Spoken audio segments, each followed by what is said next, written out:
On écoute. Un avertissement ferme du corps des gardiens de la révolution islamique. La guerre régionale annoncée s'étendra au-delà de la région si les agressions se répètent. Dans un communiqué, le CGRI, tout en rappelant les défaites répétées de l'ennemi américano-sioniste, a averti que si les agressions contre l'Iran se répétaient, la guerre régionale annoncée s'étendrait cette fois-ci au-delà de la région et que nos coups écrasants frapperaient dans des endroits que vous ne pouvez imaginer, vous laissant complètement dévastés. Même chose, les moyens, les Iraniens ont démontré qu'ils avaient des moyens à deux niveaux. Je rejoins Elisabeth lorsqu'elle parle des proxys répartis sur l'ensemble de la planète et bien sûr au Moyen-Orient. On parle des Houthis, on parle du Hamas, on parle du Hezbollah, etc. Et puis, ils ont une capacité balistique qui est indéniable.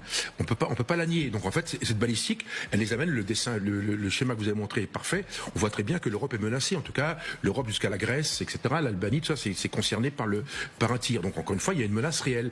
Maintenant, avec les Iraniens, le problème, c'est un, l'hubris, et deux, c'est peut-être une espèce de volonté destructrice ou en tout cas suicidaire. C'est pas impensable.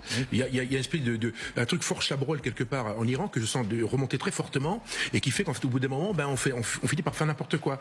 Ils frapperont des cibles que beaucoup n'imaginent même pas.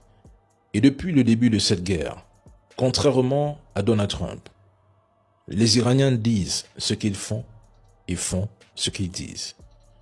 L'Iran dispose d'outils asymétriques significatifs capables d'étendre le conflit bien au-delà du champ militaire direct et de provoquer des perturbations économiques mondiales majeures.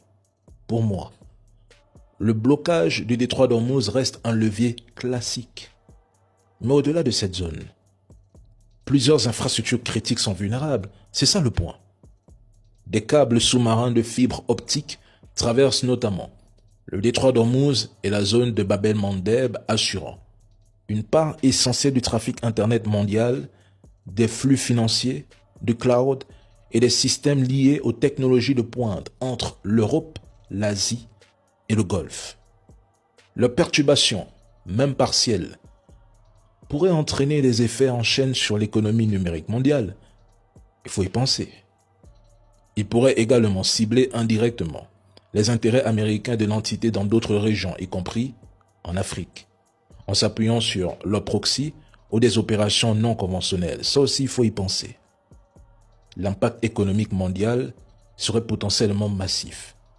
Je ne parle pas seulement de la hausse brutale des prix de l'énergie, de perturbations du commerce maritime ou du ralentissement des flux numériques et financiers.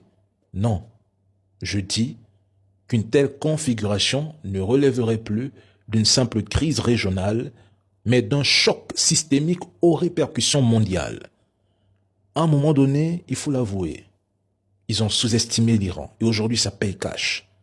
Ils pourront bien relancer des frappes, s'ils veulent, mais au final, ce sera le reste du monde qui en paiera le prix des conséquences, surtout le prix d'une guerre inutile ratée dès le départ.